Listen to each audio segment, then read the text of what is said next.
বাড়ির হাউসওয়াইফরা সকাল থেকে সারাদিন সংসারে কাজ করলেও বাড়ির কারোর সুনাম মেলে না। তাহলে চলো এখান থেকে ভিডিওটা শুরু করছি।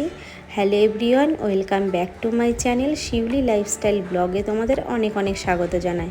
এখন সকাল বেজে গেছে ওই তোমার 6টা।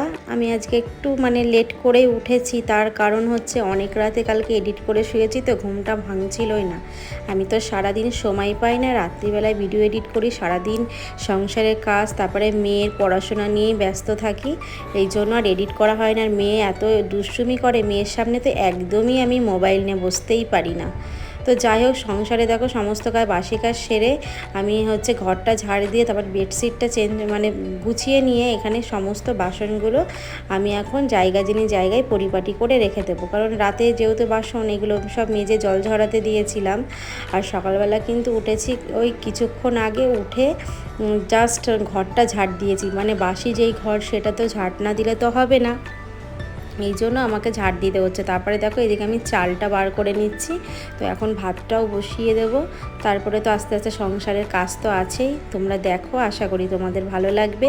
আর যারা নতুন বন্ধু আমার চ্যানেলটিকে সাবস্ক্রাইব করোনি, প্লিজ আমার চ্যানেলটিকে সাবস্ক্রাইব করে আমার পাশে থেকো। আর যারা পুরোপুরি আমার বন্ধু হয়ে গেছো তারা প্লিজ প্রথম থেকে শেষ পর্যন্ত অবশ্যই দেখো, আর লাইক কমেন্ট অবশ্যই করো। আমার অনেক অনেক বন্ধুরা আছে যারা কমেন্ট করে অথচ লাইক করে না, কিংবা কোনো লাইক করে অথচ কমেন্ট করে না, কিংবা ফুল ভিডিওটা দেখে না। তোমরা লাইক করছো, কমেন্ট করছো, ঠিক আছে, তোমরা এত ভালোবাসা দিচ্ছ, কিন্তু আর একটু ভালোবাসা দাও, প্রথম থেকে শেষ পর্যন্ত দেখো। ওয়াচ টাইম যদি কমপ্লিট না হয় আমি কোনো দিনও সফল হতে পারবো না, আর এগোতে পারবো না। তো তারপরে দেখো ভাতটা বসিয়ে দিয়ে চলে আসলাম এদিকে। গোপু সোনাকেও আমি তুলে দিলাম, তো ওকে সকালবেলায় নকুলদানা তার সঙ্গে খই চিড়ে দিয়েছি। আর এইদিকে কিন্তু গোপু সোনাকে সেবা দিয়ে চলে এসেছে হাজব্যান্ডের চা করতে। সকালবেলা ঘুম থেকে উঠে চা ছাড়া তো চলবেই না।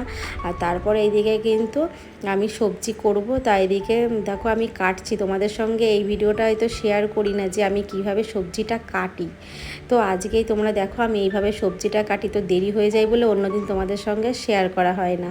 তো এদিকে দেখো এই সাদা বেগুনটা নিয়ে এসছে, আর এই সমস্ত সবজি দিয়ে করব আজকে সকালবেলায় তোমার একটা সবজি, তার সঙ্গে করব রুটি। আর মিশালি সবজি না একটু বড়ি দিয়ে করলে খুবই ভালো লাগে। তো মা তো আমাকে বড়ি তো প্রত্যেক বছর শীতকালে বানিয়ে দেয় বেশি করে, তো সেটা সারা বছর আমি অর্গানাইজ করে আমি বড়িগুলো ব্যবহার করি। হয়তো মাঝে মধ্যে মাছের ঝোল কিংবা একটু এরকম সব রকম সবজির মধ্যে দিয়ে করি, তো খুবই ভালো লাগে। আর কি বলো তো, মেয়ে এদিকে ঘুম থেকে উঠে পড়েছে। আজকে যেহেতু শনিবার, মেয়ের স্কুল ছুটি, তো হাজব্যান্ডের তো ডিউটি আছে, আর ওকে তো খাবার করে দিতেই হবে, তার সঙ্গে তো আমাদেরও তো দুপুরে রান্নাবান্না এইগুলো তো থাকবেই। তো সকালবেলায় রুটি তরকারি করব, তাড়াহুড়ো করেই করছি। আর হাজব্যান্ড যেহেতু ডিউটি বেরাবে, মেয়ের আজকে ছুটি, মেয়ে ঘুমাচ্ছে, কখন উঠবে তার ঠিক না। আর আমাকে কিন্তু বলে দিয়েছে, মাম্মা আমি কিন্তু প্রত্যেক দিন আমি ভোরবেলায় উঠি, স্কুলে যাই, আজ কিন্তু আমার ছুটি, তো আমাকে কিন্তু সকালবেলা ডাকবে না। আমি বলেছি ঠিক আছে। তোর বাবা তো অনেকবার ডাকছিল, কারণ ডিউটি যাওয়ার আগে মেয়ে ঘুমিয়ে থাকবে, আর ও না যতক্ষণ না উঠবে ওর ভালো লাগে না। তো আমি একটু বলছিলাম যে ও ঘুমাচ্ছে, ঘুমা, সারা সপ্তাহে তো একদমই ছুটি পায় না, বাচ্চা মানুষ, আজকে একটু ছুটি পেয়েছে, ঘুমাক, ও যতক্ষণ পারে ঘুমাক, ততক্ষণ আমি কাজগুলো করে নিই। এই জন্য আমি তাড়াহুড়ো করে কাজগুলো দেখো করে নিতে পারছি, না হলে তো করতেই পারতাম না। তো এইদিকে দেখো আমি সবজিটাও প্রায় হয়ে এসছে, এবারে মাছের ঝোল করব, বেশি কিছু করব না জানো তো, কারণ আমাদের রাতের বেলায় হয়তো যেহেতু রুটি কিংবা ভাজা করব, ওই জন্য দুপুরের মতো করে মাছটা করব। আর আমাদের বাড়ির বউদের সারাদিন সকাল থেকে রাত পর্যন্ত কাজ করলে সত্যি বাড়ির কোনো সুনাম মেলে না বাড়ির লোকের কাছে। তুমি যতই কাজ করো না কেন, আমাদের হাউস ওয়াইফদের তোমরা একটা কথাই শুনবে, বিশেষ করে সমস্ত হাজব্যান্ডরাই হয়তো বলে, বেশিরভাগ হাজব্যান্ডরাই বলে যে তুমি বাড়ি থেকে সারাদিন কি করো। যখন দেখবে এই কথাগুলো শোনো একদমই ভালো লাগে না, আর যদি কেউ প্রশংসা করে তখন দেখবে যে খুব ভালো লাগে, যে না কেউ তো আমাকে বোঝে, বা কেউ বোঝার চেষ্টা করছে, বা সারাদিন আমি যতই পরিশ্রম করি কেউ যদি একটু সুনাম করে না, আমাদের দেখবে গর্বে বুকটা ভরে যায়, তো আমরা কাজ করতে অনেকটা এনার্জি পাই। তো যাই হোক, কি বলবো বলো তো। আর বিশেষ করে বাড়ির শ্বশুর বাড়িতে, অন্তত বাপের বাড়িতে তুমি এইটুকু কাজ করো, তোমাকে মাথায় করে রাখবে, কিন্তু আমরা বিয়ের আগে বাপের বাড়িতে কোনো দিনও করতাম না। আসল কথা আমরা মেয়েরা করি না, তো এখন ওই জন্য ভাবি যে বিয়ের আগে এই কাজগুলো করলে যদি মা বাবার একটু হেল্প হতো। তো এখন যেহেতু শ্বশুরবাড়িতে এসেছি, আর শ্বশুরবাড়িতে হাজার করলেও কোনো দিনও তোমাকে কেউ নাম করবে না, কেউ বলবে না যে না ও করে কি ভালো মন্দ। যখন তুমি একটু শুয়ে বসে থাকবে তখন দেখবে এইগুলো বলবে যে শুয়ে আছে, কাজ করে না, দেখবে এইগুলো তখন বলবে। তখন দেখবে নিজেরও খারাপ লাগে যে আমি যখন করি তখন কেউ নাম করে না, কিংবা আমি যখন শুয়ে বসে থাকি বা কী করি তখন দেখবে সবাই বলতে ছাড়ে না। আর সত্যি কথা বলতে আমার সংসার আমি কিভাবে করব না করব সমস্ত আমার ব্যাপার। তো আমি আলু সিদ্ধ ভাত খাই না কেন সেটা সমস্ত আমার ব্যক্তিগত ব্যাপার। কেন জানি না অনেক মানুষ আছে এরকম, অনেক ফ্যামিলিতে আছে যে খুব বদনাম করতে ছাড়ে না বাড়ির বউদের। যাই হোক, তোমাদের সঙ্গে কথা বলতে বলতে আমার রুটিটাও হয়ে গেছে। এদিকে দেখো মাছের ঝোলটা প্রায় কমপ্লিট, আর এইদিকে আমি পটল আলু দিয়ে করলাম, আর হাজব্যান্ডের জন্য রুটি দিয়ে দিয়েছি, বেচারাটা এখন খেতে দেবো। আর তার মধ্যে কি জানো তো, এই রুটি করে আমি সমস্ত কাজ সেরে তারপরে টিফিনটা করব। তো এইদিকেও খাচ্ছে আর আমি এদিকে খাবারটা বেড়ে দিচ্ছি। আর খেতে বসে এইমাত্র হাজব্যান্ডকে ফোন করলো, তাড়াতাড়ি যেতে হবে।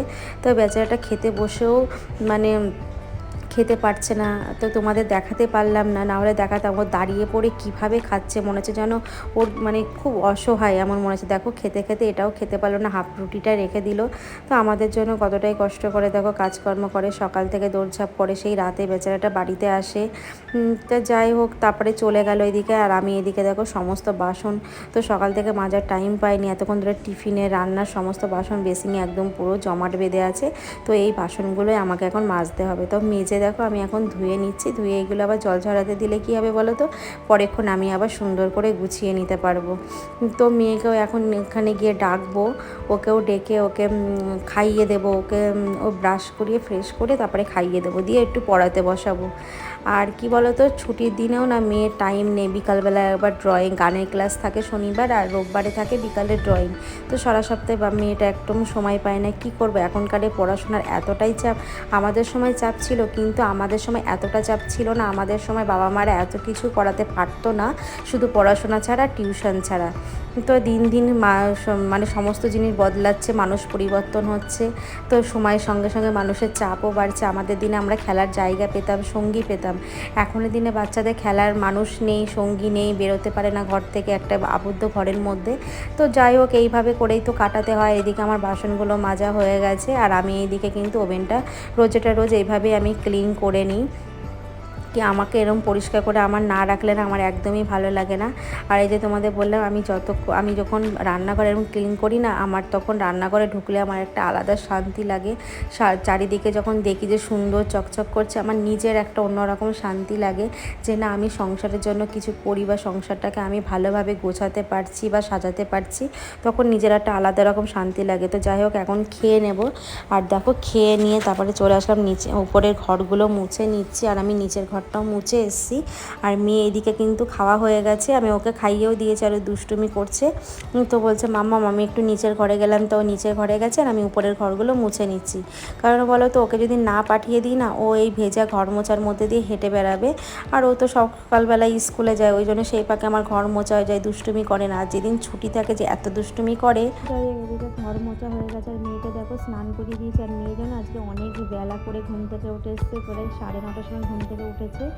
তো এদিকে ওকে স্নান করিয়ে দিয়েছি, ওকেও হোমওয়ার্ক করা লিখতে দিয়েছি, মানে হোমওয়ার্কগুলো কমপ্লিট করুক। আর এইদিকে দেখো আমি সমস্ত বাসন মেজে নিয়ে চলে এসেছি। আর আজকে ভাবছি একটু মা লক্ষ্মীকে পরিষ্কার করব, কদিন ধরে সময়ের অভাবে করতে পারি না।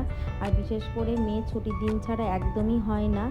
তো এইদিকে দেখো মা লক্ষ্মীকে সুন্দর করে পরিষ্কার করছি। আর বিশেষ করে যে আগে দিয়ে অনেক দিন ধরে করি না, তো ফাইনালি দেখো সমস্ত পরিষ্কার করার পর আমার মা লক্ষ্মীকে কতটা সুন্দর লাগছে। সুন্দর করে আমি গণেশকেও সুন্দরভাবে সাজিয়ে দিয়েছি, আর আমার গপু সোনাকেও কত সুন্দর লাগছে। তো আমার গপু সোনাকে জানো তো, পাশের বাড়ি আমার কাকিমা, ওনার ছাদে প্রচুর ফুল হয়, সেই ফুলগুলোই আমার গপু সোনাকে রোজ দেয়। তো সেই ফুলগুলো দিয়ে আমি সুন্দরভাবে সিংহাসনটা সাজাই, তো আমার খুব ভালো লাগে। আর বাপের বাড়িতে সত্যি কথা বলতে গ্রামের সাইডে আমার কত ফুল কিনতে হয় না, আর এখানে এতই অভাব। শহরের দিকে যে সমস্ত কিছু কিনতে হয়, একটা ফুলও কিনতে হয়, ফুল কেনা ছাড়া কিছুই পাওয়া যায় না। তো যাই হোক, এখন মেয়েকে খাইয়েও দেবো, আমার পুজো কমপ্লিট। তাহলে বন্ধুরা ভিডিওটা এখানে শেষ করছি, টাটা বাই। আবার তোমাদের সঙ্গে